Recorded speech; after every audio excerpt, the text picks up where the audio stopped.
This is the modeling and simulation and training panel. And our format we're basically going to talk about today is I've got both government and industry representatives, and I'm going to kind of ask each one of them to just spend a few minutes of their areas of expertise, what they're working on. And then what we're going to do is I have some topics that we'll cover, that they'll answer one or two questions apiece. And then probably the last 15 minutes, we will spend some time on questions from the audience. So anything, you can raise your hand, and we'll get a mic to you for that. So with that, let me just start off from all the way down at the end there, and so you guys just walk through. Give me a few minutes of who you are and what your expertise is. Sure. My name is Steve Hinton. I'm with PM Aircraft Survivability Equipment. So I'm your ASE guy. I'm the CBAT guy that you love to hate. We also do the force-on-force training. I'm sure some of you have heard the acronyms ABE and EABE out at the CTCs, and some home station training and embedded training stuff. So that's kind of our focus right now, and hopefully you guys have some questions and we can elaborate on that and answer any questions that you might have. Good afternoon. My name is Doug Early. I represent DigiFlight Incorporated. We're a large force in the Apache Net program. We're new equipment operators, maintainers, and we're researching a lot of new techniques and procedures for soldier training, maintenance execution, and simulation. Hi, thanks Jan for having us on the panel again. I'm Kevin Vizzari from AVT Simulation out of beautiful Orlando, Florida. Background is age 64 from platoon up to brigade level. Happy to be here. AVT Simulation does the Apache gunnery trainer that you may know that it's going everywhere but combat aviation brigades right now, which is awesome. And recently we have been selected to be part, we're going to change the RCTD, the reconfigurable collective training devices that are Apache Blackhawk Chinook, thanks to our awesome prime of GDIT. And we're happy to be here.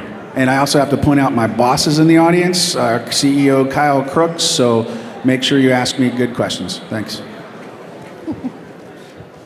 Jan, thanks for having me again. Name's John Farrell, just retired a couple years ago. Last job was the DOS at Fort Rucker, Director of Simulation. I now work at Lockheed Martin, Training and Logistics Solutions, also out of Orlando, Florida.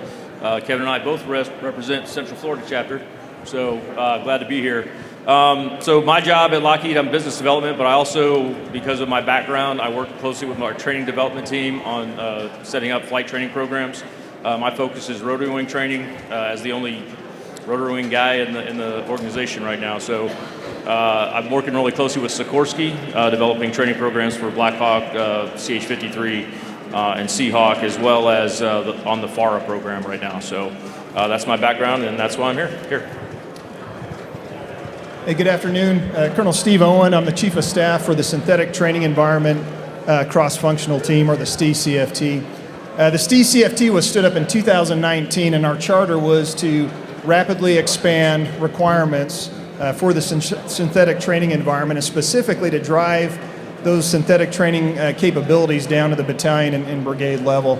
And that's exactly what we're doing. Right now, the STIS, or the STE Information System, which includes our training software, our training management tools, and our One World Terrain software, which is a 3D representation of the globe. That's progressing rapidly, and we'll go before a operational demonstration next February, and you know, if that's successful, will be fielded shortly thereafter.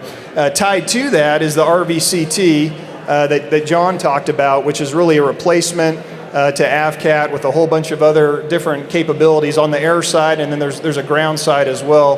But like to really talk about the exciting capabilities that RVCTA is going to bring to Army Aviation. And then we also have live training systems, which is a replacement for our iMiles and some other capabilities. We have Squad Immersive Virtual Trainer, or CIVIT, which is the training capability for IVAS.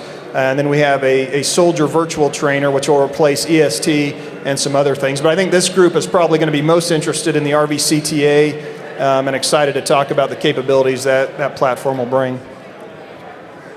Hey, thanks for having me. This is Colonel Steve Waldrop. I currently the Director of Simulations at Fort Novacell.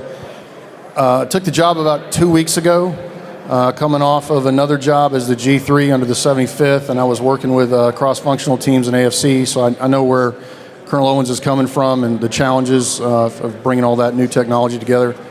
I see currently the DOS as operating in a current operations and a future operations kind of environment. So the current operations, we got about 214 simulators on Fort Novacell across 10 facilities, support about 25 PME courses with RCTDs and all sorts of other TADs. And the future operation is what Colonel Owens was talking about. We've got a heavy investment in incorporating RVCTA and STI into the futures concept, and we'll be starting that right out the gate with a new course.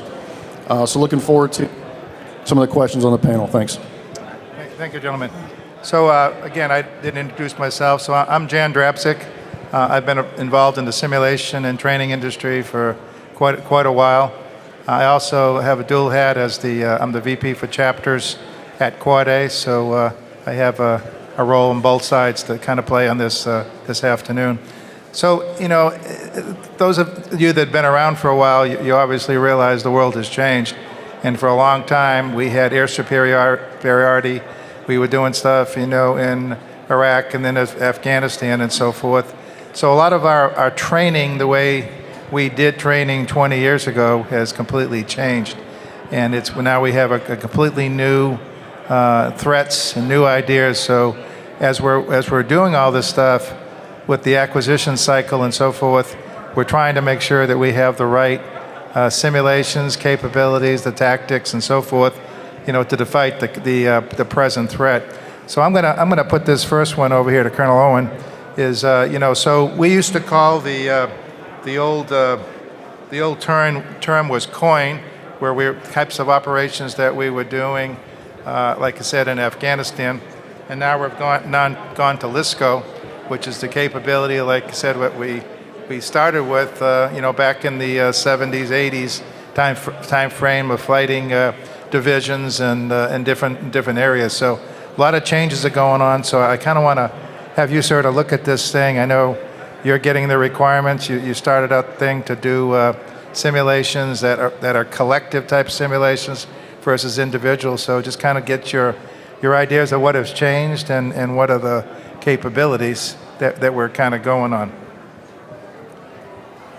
Yeah, so the RVCTA really builds upon and expands on the capabilities of AVCAT as a collective trainer. But it brings several important capabilities that platform does not have. First off is point of need, and that is written in the requirements document for both STIS and the RVCT. And really that's to enable commanders to train anywhere that they need to train, right? Whether it's in the field, it's a deployed location. And so the RVCT is, it's in Pelican cases and, two-man lifts. And the RVCTA can be set up within 30 minutes and plugged into, 110, 220 power source with, just your standard internet access, right? So it literally can be trained at the point of need. That's the first thing. The second thing is it enables air-ground integration. And that was something that was demonstrated at this last soldier touch point. You can link the air modules together with the ground modules. And in fact, at STP-3, we saw that. The Strikers were engaging the same targets as the Apaches. That's something we haven't had in our collective trainers. And not only can you do that in one site, but the requirement is that you have to be able to link 5 distinct sites, together. So you could have different installations throughout the U.S., training together in a virtual environment. The next thing is it enables pilots to use the AMPs to plan their missions, which is big because in AVCAT right now it's a little bit more cumbersome to plan and execute a mission. With the RVCTA, pilots can plan using the AMPs and then do a data transfer from AMPs right into the RVCTA. A big improvement is the requirement to maintain currency with our current fleet of aircraft. And what I mean by that is the operational flight program, once it's released, they have to maintain currency within 90 days. So within 90 days of a new OFP gets released, then you go into your RVCTA, whether it's configured in a Chinook, Blackhawk, or Apache, but it'll feel and perform very much like the current version of the aircraft out on the flight line. We're leveraging the latest in technology, particularly AI for OP4 and things of that nature, but also the latest in HMDs, which is one of the ways that the developer is able to get that very small footprint by not having big screens and using those head-mounted displays. Also requirement to really focus on the realism required for MDO and to train the MDO environment. And then the last thing I think that's different with the RVCTA is at the objective level, once we get through the threshold requirements, it'll enable mission command at the battalion and brigade level. That is, the STIS will stimulate the mission command systems at the battalion and brigade staff, so you can have a battalion and brigade staff doing mission command training while their companies are training virtually using the RVCTA. Any other comments from any other panel members on the subject? I know you hit it pretty detailed. So one of the things that we've noticed that has changed since coming out of COIN is the complexity of the threat with ASE, right? So back when we went over the berm in the desert, we had a 144, we had a couple of other systems. Now we are facing much more complex and interconnected peer and near-peer systems that challenge our aviators and their tactics and our systems. Plus, our systems are a lot smarter, so we can't train them the same way that we have always trained them. We can't go out there and just put a light on them or just a miles indication, because even if we have the systems to train with, that requires emitters that are smart enough to fool those systems to get them to work. So I think one of the biggest things that has changed in the ASE training realm, especially in the force on force, is the complexity not only of the threats but of our systems as well. Yeah, that was it was a great lead-in, because that was the exact question I was going to ask you next. So that's good. So just as we're going down this road, there's got to be a transition, and I'm going to put this one to Mr. Kevin Fazzari. His company and team for a long time have been the guys that have kept the glue together for AVCAT, which has been divestified or is in the process from the Army. So Kevin, can you, in your mind, through this transition that we're doing until we can get a full-fledged STI and obviously real-world threats, I mean, how do you see this middleware or this middle time going from your point of view to keep training? So, nothing really changes with basic leadership and communication. So, working together, all the standard rah-rah stuff that you hear, the Army assumed risk by killing AVCAT and CCTT to pay the bill for STI. So what are you going to do in the meantime? That's why you can go to some part-task trainers. You can do the communication to sit down, talk to one another, but nothing's ever going to change with the live flight. When you get to the RCTD, the reconfigurable collective training devices that are going to be at Fort Rucker, we don't have the constraints of point of need. We can build better fidelity that will be awesome for training, because we don't have to do the two-man lift in the Pelican case. So those devices will be at Fort Rucker much, much better than what's in that now. But it's sitting with your IPs, it's doing everything you're supposed to do, talking through it, because you don't have those devices as our VCT is. We're still waiting for it, but you have the opportunity to train on some of the desktop part task trainers that are out there. Anybody else want to comment? Yeah, I'll weigh in on that. So these guys have done an amazing job of really explaining all the technical transitions, and I agree with everything they've said. But one of the things that I can imagine that probably hasn't been figured out yet is the cultural transition. So all this technology is great, but you've got to start with the training objectives. You've got to redefine the POIs, because we're using legacy POIs right now from 20 years of COIN experience. And I think they've got to fix that first. And then the simulations and the database capabilities all wrap around those requirements. And I don't think that really we're not building from technology to the course. We should be building back from course requirements. So I feel like that's something we got to get our hands around pretty fast. You know, and as I look at my friend Eric Pools there, he's got that requirement to get the doctrine out by September, which will be it'll be a pretty good challenge. Yeah.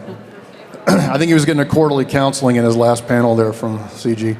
But basically, the bottom line is that, you know, it starts there, and we get that, we understand it, we teach it, we coach it, and then we build the requirements, and then we use all this amazing technology to sort of stimulate what that looks like. And for instance, the OneSAF database that we've used for years, which has been a tremendous asset, will now have the burden of carrying a much, much higher entity load, you know, because every shot fired is an entity, every bullet, every missile, everything. And when you try to figure out a LISCO environment to stimulate that, you're going to crash that system in like one fight.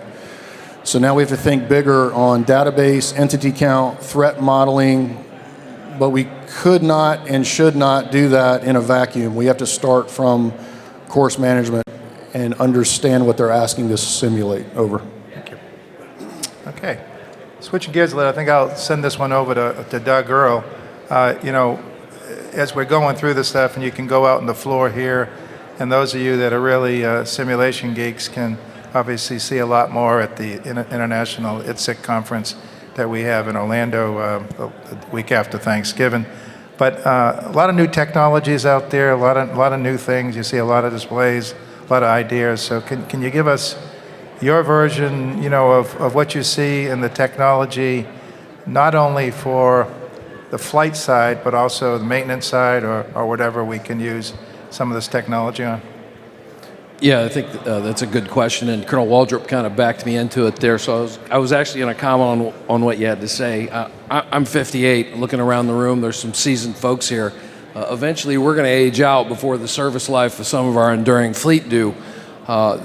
Doing some research, looking at the markets, virtual reality, augmented realities, the use of those technologies have increased from 16 to 21%. That peak just continues to go up.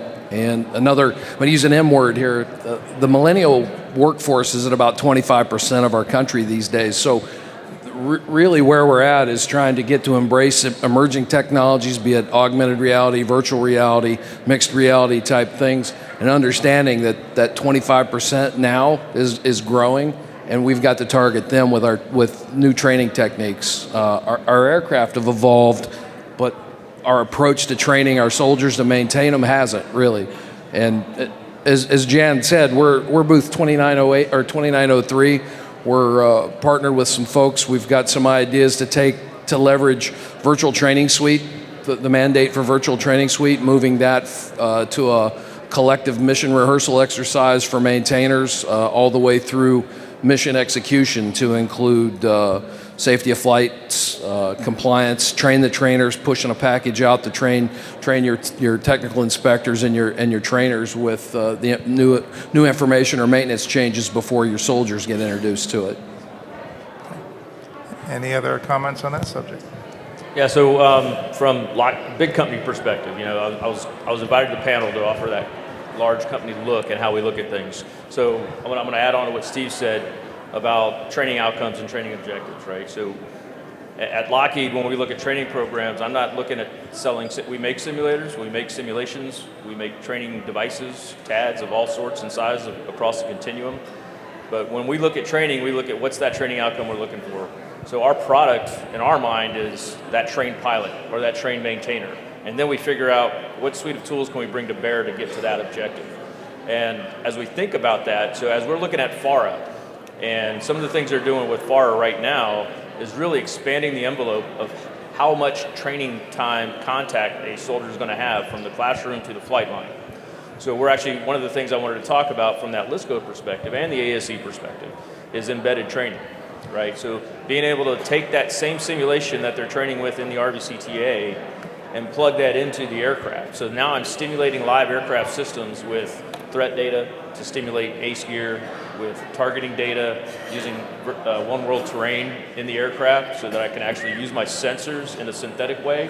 Because I'm not going to be out there in the back 40 launching 40 ALE, from 6 ships, for real. So if I'm flying in a live training environment, I need to be able to synthesize how we're going to use that FARA ecosystem. So understanding that simulation in the aircraft and how we can do that in a safe way without interfering with the actual aircraft systems is something that we're working towards right now. But that carries that training from understanding in the classroom to deliberate training, a specific device for a specific task, up to the simulators of the various fidelities, all the way up to the full motion simulator, collective simulator, and then carry that forward into the live. So if you look at that entire thread, that entire continuum, a company like Lockheed's not going to do it all on their own, but we're looking at that entire ecosystem. So we're going to look at AVT and DigiFlight and other companies to come partner and be a part of that team, because every company brings that niche capability that helps us get there. Yeah. Steve, from an ASC perspective, as John thinks, so how do you see effectively in the time frame we have with assets and funding we have to accomplish that mission that John just mentioned on the embedded training, especially from the ASC suite? So we're approaching that in a couple of different ways. One, from the collective training side, working with our partners at PO Stry with the new TAS and ABE software.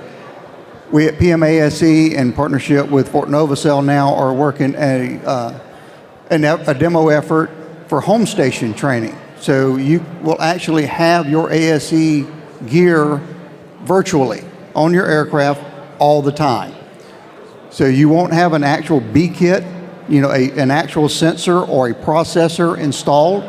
You will have a software app that resides on your aircraft that you can drop threats in using a mission planning system, be it AMPS or whatever the next mission planning system happens to be. So you can lay down a threat IADS across any flight that you happen to take. If you need to go out and burn a bag of gas to get into phase, great.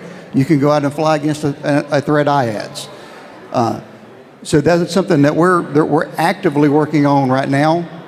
We're really pushing that. We've got some really good unclassified threat and ASE models. That is one of the things that we're struggling with now, right?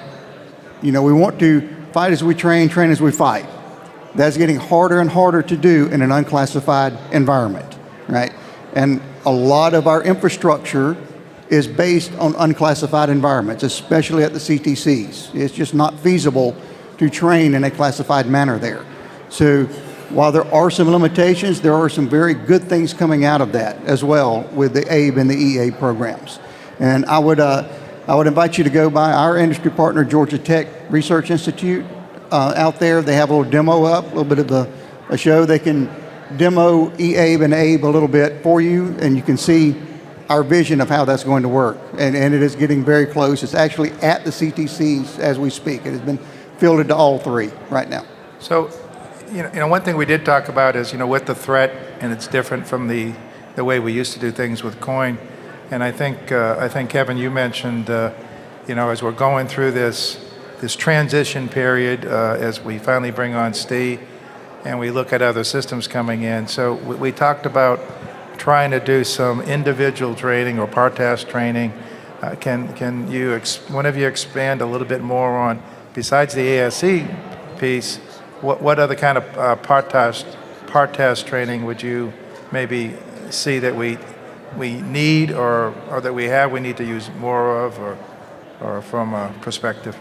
Yeah, so, when you are trying to train a requirement and your budget is limited, there's certain things that you can do, like part task trainers. We have the front seat, we could put a back seat to it, but will it fly like the real aircraft? This system that is, sub $500,000, whereas a longbow crew trainer, maybe $20 million, you won't get that fidelity. But you can still train the crew coordination aspect of it. You can still talk about and grow your air mission commanders. You can do things that may not be identical to the exact aircraft because it doesn't fly right, And I know John and his DOS brothers back in the day would torture the AVCAT guys because it didn't fly just right. But remember, it's a collective trainer, and you have to know what you're getting, but you can still accomplish so much. He has a emergency procedure trainer. You don't have to go spin up the LCT and how much the LCT is when you can just hop in his little system and focus on emergency procedures. There's creative ways to do it without getting the exact gold standard type of system. Right. So we've kind of talked a little bit about the threat has changed, simulation has changed, and as we're going toward looking at how we might do things differently, one of the other things being catered around is our training that we train our initial rotary wing or our other platforms through. We've been doing it the same way for a long time. I know Flight School 21 was just re-awarded, and it's got a big part of the sim piece as part of flight school. But do you see, and I'm going to throw this over to you, John, as you see from a large company, do you see the capability of improvement of an outsourced model or something different? We've been doing the same thing for a long time. You get any ideas to stimulate? Yeah, so Lockheed we run ab initio training courses for other militaries all over the world, Australia, Singapore, UK, et cetera. So we've got a lot of experience running an entire pipeline. And for my friends at Fort Rucker, that infrastructure required from the maintenance to the scheduling to the towers to the fire to the airfields and student management and all the things that go into flight, it's a very, very complex monster. One of the things that we do and we've done in several cases is, like I said, the product is the trained pilot, but we manage the entire ecosystem to get there. So courseware, classrooms, instructors, all under one. We'll sub it out, obviously. A large company like us will look at partners that can do those niche tasks within that infrastructure. But we've seen as much as a 34% decrease in resource costs by running it that way with just a singular focus on the best training outcome we can achieve. When we put together a training system, we do training system design for whatever the course is, let's say an ab initio course. We bring our learning scientists in to ensure the latest learning strategies are applied, the best AI type courseware to help student learning down at the individual level so they can move at a faster pace through the curriculum. And we also do the downloading concept. How much do I need to do in the aircraft? How much can I do in the level DSIM? And what can I do down in these part task deliberate training type devices? And we download as much as possible into the lowest fidelity device and then slowly ramp them up to, so the point is when you're in the live airplane, you're not learning, you're just validating. So all the learning takes place in ground-based training systems. Additionally, we try to find low-cost aircraft to maintain and sustain over time, so that really helps with that. But yeah, from a contractor-owned pipeline, and Flight School 21 has been a great example of just handing over something to a single contractor that can manage a lot of complex subcontracts in a way where the Army just is focused on the outcome. And the outcome really is the availability of simulators to conduct the training according to their curriculum at Fort Rucker. So a lot of analysis goes into that and managing that on a daily basis. Kudos to the GDIT team. They've been kicking butt on that for the last 20-some years. So, and congrats on the award. But yeah, so I think a lot of countries are seeing the benefit of taking their green suiters focused on the tactical aspects of training in the combat aircraft, and letting the flight school be a contracted out operation. So you send a raw student, we give you a trained pilot, and then you can transition them. And I do want to talk about, as we talked about the digital aircraft, the choice of aircraft you choose for your training aircraft is very important, because you want to be able to train them on an aircraft that makes the transition to their combat aircraft a little bit easier as well. So, there we go. Okay, so this one I want to kind of direct at Colonel Waldrop and Colonel Owen. So one of the things, and again, I was back with my uniform days was when the PM that actually fielded AVCAT years ago. And at the time, it was a great technology for the price that we paid. The Army did a great job, but as we started moving forward, as we do with a lot of Army programs, we forget about some of the sustainment part that goes with it, as far as the software. And as time went on, our concurrency issues became less and less in proprietary software. And I know people from the contracting command are very sensitive to that in today's world. So I just kind of wanted to look both from a requirements perspective and also from a STEED perspective, with the proprietary softwares and the different things we have. What are you looking at that we don't go down that same path, as we move to the future? So maybe you can give a little talk on that. So Colonel Owens already touched on it in his opening remarks about closing that gap to, I think, a 90-day concurrency. So one of the smart things that I think we've had lessons learned from AVCAT and whatnot is writing that into the requirements. So the biggest problem that we have seen, that I have experienced in the last, I would say, 14 years of exposure to this business, is about an 18 to 24 month gap because of data-centric ownership, data rights. You have a company, understandably, that develops a beautiful thing and they don't want to just give it away, so you have to buy it from them, but it's fantastically expensive to rent that software or whatever that is. So by building that new requirement into a 90-day gap, I think we're absolutely going to get after that problem, because it has been a problem. It has been a big problem.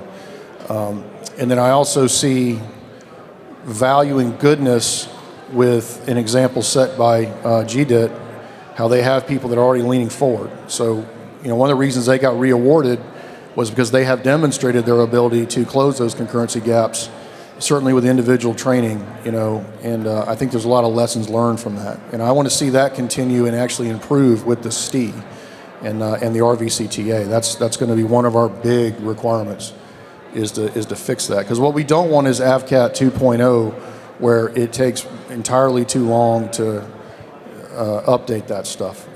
So I'll turn it over to Steve. I'm sure he has a thought.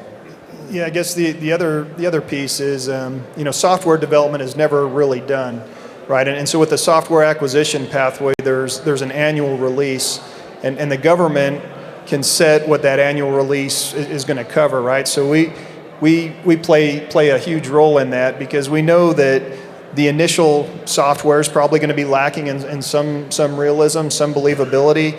We're going to want to drive better AI behaviors in our OP4. We're going to want to bring in new threat systems as they come online. We're going to want to bring in models for new Army equipment as it becomes available, and so we can drive that through those annual MVPs. And what's crucial in that, and what's crucial in everything that the CFT does, is that soldier feedback, right? The soldier touch points that we do, as well as the monthly visits that we get from aviators from USACE and soldiers from the Maneuver Center, those subject matter expert reviews, those are actually very, very important, because that helps us refine the requirement. And on the software side, it helps us determine what needs to be prioritized and what needs to be developed for the next software drop. So I would just say, for all of the military folks out here, if you have soldiers and you get asked to support a soldier touch point or a subject matter expert review, please support that, and support that with folks that have experience, that are pilots in command, AMC, all those things, because that is a crucial part of delivering the best product. Thank you. Can I add to that? Sure, John. Okay. So I'm very familiar with that requirement, because I was the DOS when that requirement was written, so I know about it. One of the things we're doing, so I'm dual-hatted up here as not just a large corporation training company, but we're also an OEM for the Black Hawk. So one of the ways we're approaching that problem with STE as well as with the GDIT contract is providing concurrency management as part of the data licensing. So yes, here's the license, but we're also pre-contracting now for upgrades throughout the life cycle of the program, so that we're leaning forward. We're not waiting on a new contract. We're not waiting on a new CLIN to be written. We know that an upgrade's coming. We're going to work with Sikorsky to make sure that upgrade's in the system to help them meet their gates. So being an OEM as part of the team is very helpful. So the next kind of area I just want to kind of touch into, obviously everyone's been on the floor and seen what the future of Army aircraft is going to look at least in the FLRAA, and hopefully the FARA is not too far behind. So I know Kevin Vazari, his company has worked on the FARA, and Doug's company has worked on the FLRAA, and so have started to develop some of the initial requirements for training. Did I get those both mixed up? No, I guess I'm going to write on it. But anyways, they worked on both aircraft to try to look at the requirements generation. So what do you guys see the new aircraft coming out on the fleet, how the training is going to be different from them from what we have today as you've helping these companies develop their training requirements for those new aircraft?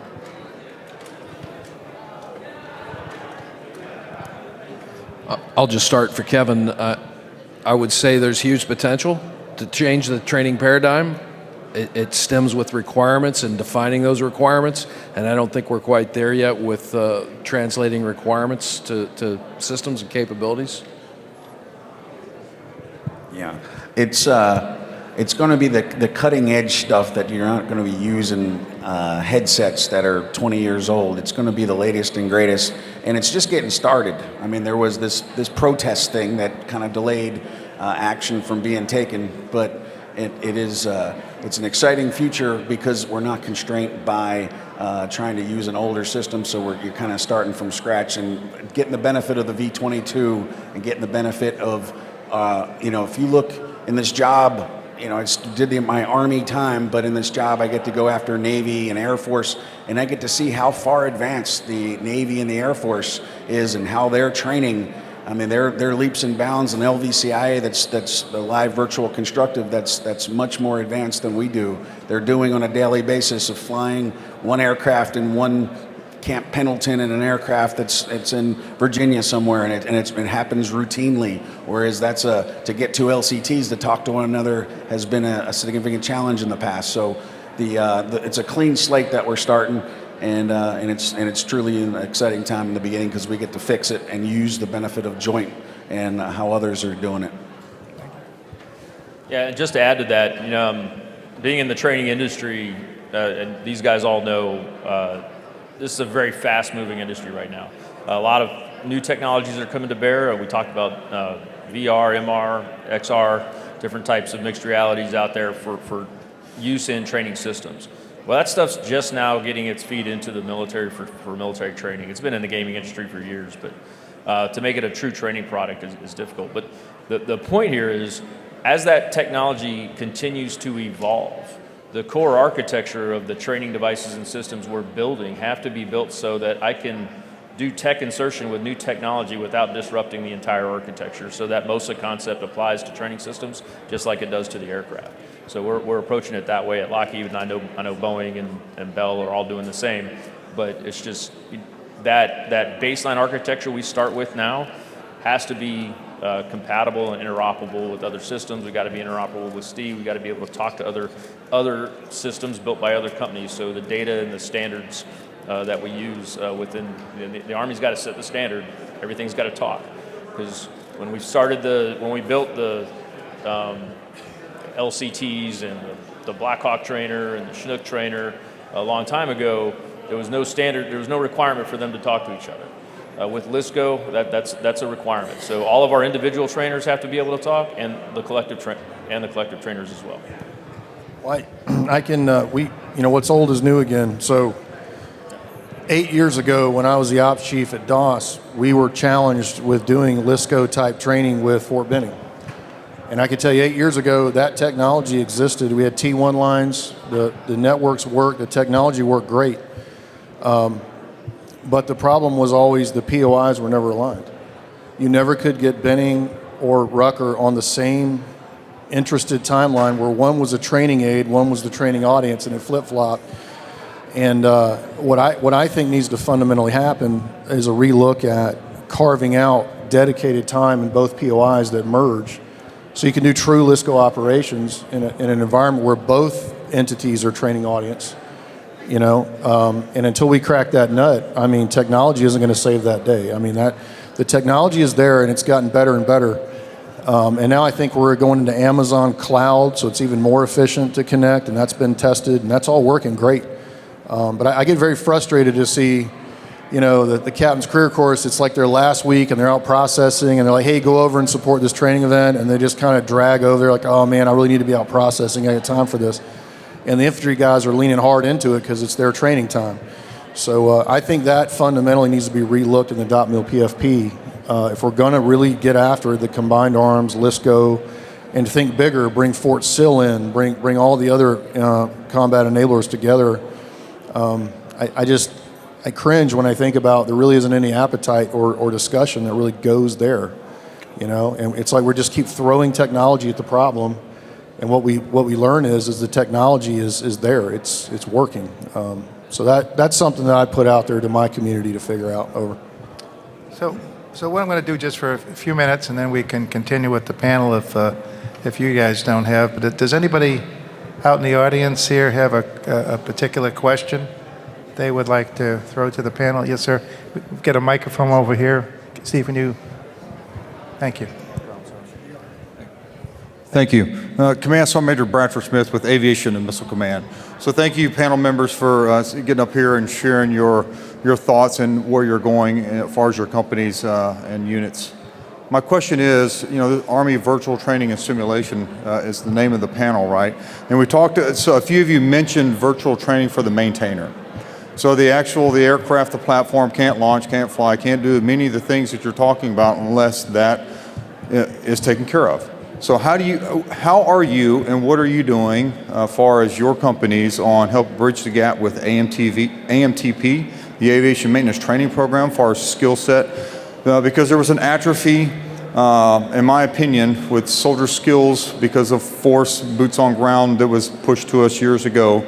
So the soldiers don't have that skill. So how are you and your company getting after helping bridge that gap? And to the end, sir, there, what is Fort Rucker going to write a requirement of virtual training in the AMTP program in the future?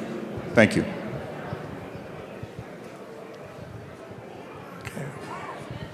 So I can answer some of that. From an ASE perspective, one of the things that we're doing now is putting our ASE training for maintainers and for operators into the virtual cloud, into the VTS and the VTE, right? So what that does, it does a couple of things for us. One, it doesn't limit their only exposure to those very few ASE systems to the 128th, right? Or the only other time that they would see them is when they're fielded or about to deploy. So that gives them 24/7, 365 days a year. It's behind a CAT card. If you have a CAT card, you can log in. You can go through and look at some of those maintenance tasks and operator tasks on the ASE equipment through the cloud.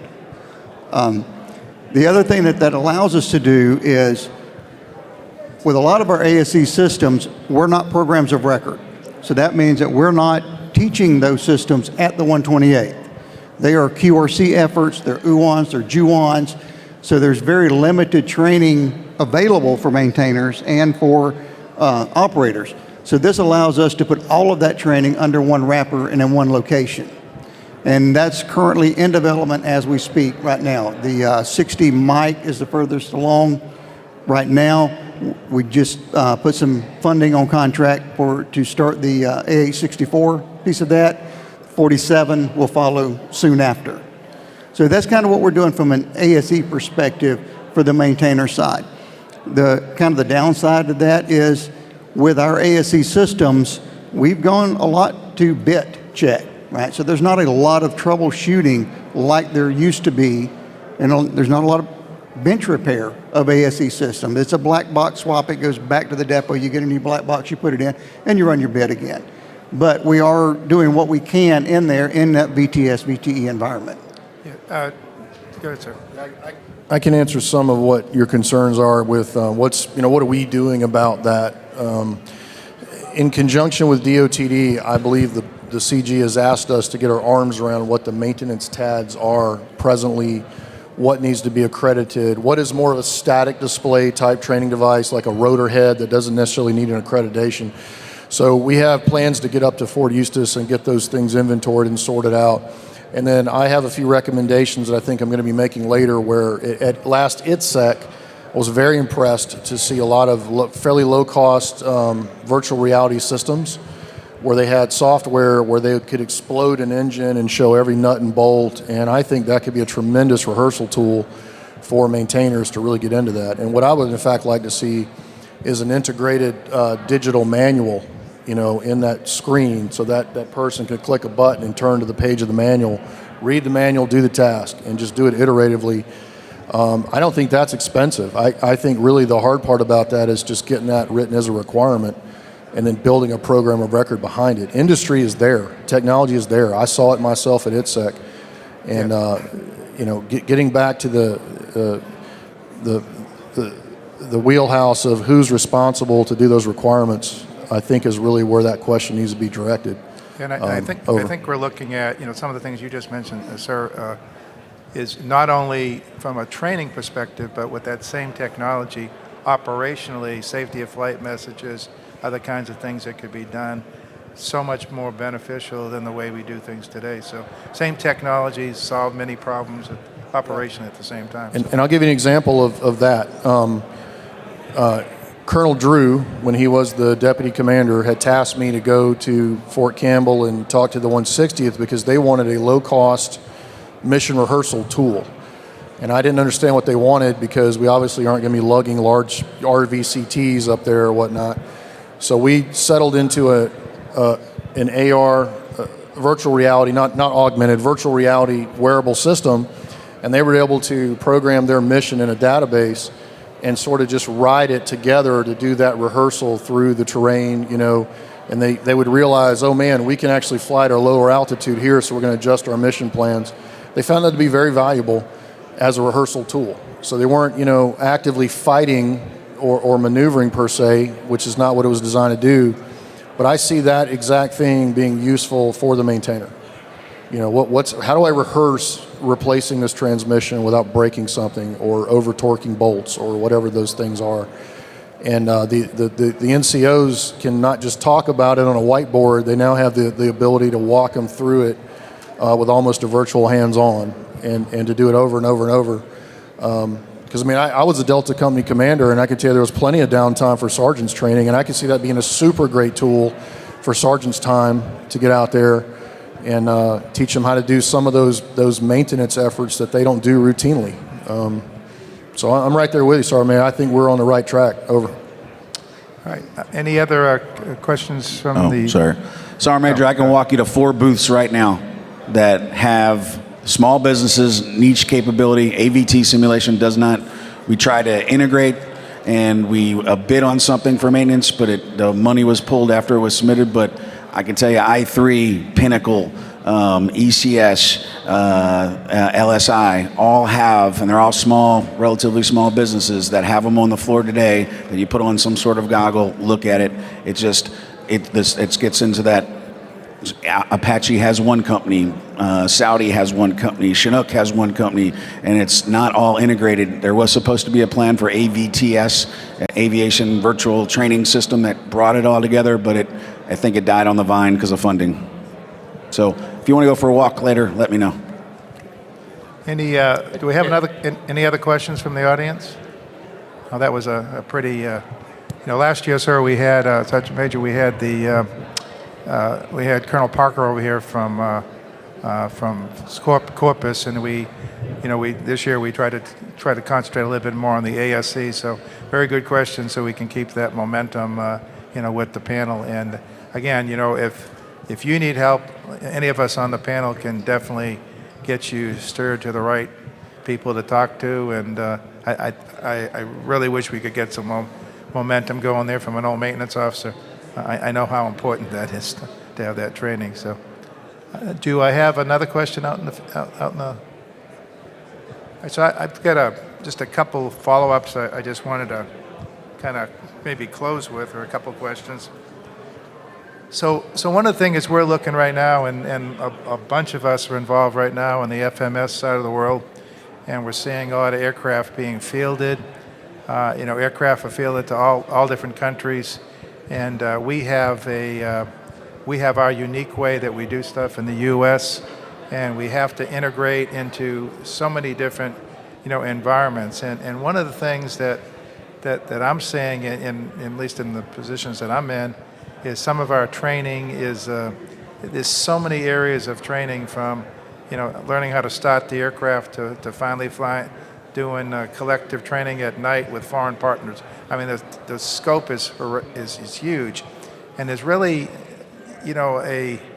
I see a map because we've been there, but the menu is huge, and I'm just wondering, as we, from being the leaders in the aviation suite, how do we see getting that collective part of not only collective training, but the stuff with the coalition partners, and how do we kind of train together? Are we looking at anything in that domain? I have some experience with that. That's a wicked problem, because it's not. I don't even start with interoperability stuff. I start with national caveats, and all the regulatory restrictions. We had to work with Great Britain, and I see Chris Crawford sitting here. I remember that we were together. We were doing the invasion of Marja. Remember, when we had to use the entire British fleet had to be part of this effort, because we had to move 600 Marines all the way from Kandahar into Nadali and Marja in one lift, and we couldn't do it alone as a U.S. aviation brigade. So I remember spending about 5-6 months planning that with the Marines and the Great Britain folks, and it was a wicked problem, because everything had to be integrated in a way that was not going to break their national caveats, that was not going to break the way they did business, because the way they plan is not the way we plan. And they have different safety constraints. So I think, again, I go back to what I said before, until you can really indoctrinate those requirements into a true multinational joint coalition kind of a way, on top of an MDO-LISCO environment, which is another wicked problem, then you can start to replicate that in a simulations environment. But again, just putting the cart before the horse and trying to just speculate on how we're going to do this in simulations probably is doing it backwards. I'd go back to the beginning and get those partners in the room and plan a mission and use all those things, and then write the doctrine down, and then put the simulations to task. That's how I would manage that. I don't know if that answered your question. No, it's just a good topic, and again, we could spend time. So, Yeah. Talking about time, we're just about up. Oh, excuse me, I had one question up here.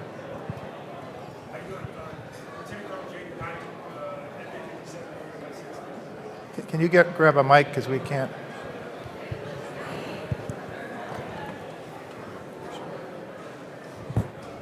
Colonel J.D. Knight, the FA-57 for the 160th. My question is sort of a piggyback off of yours. You talked about working with other nations. What about working with other branches? What about working with our UAS companies in the Army? I'm asking because we just finished our collective distributed training event with SOCOM, and PMUAS denied my request to put our UAS simulators on the network to participate in the training event. Are you going to have that similar problem, and if you're not, how did you work through it for the STI?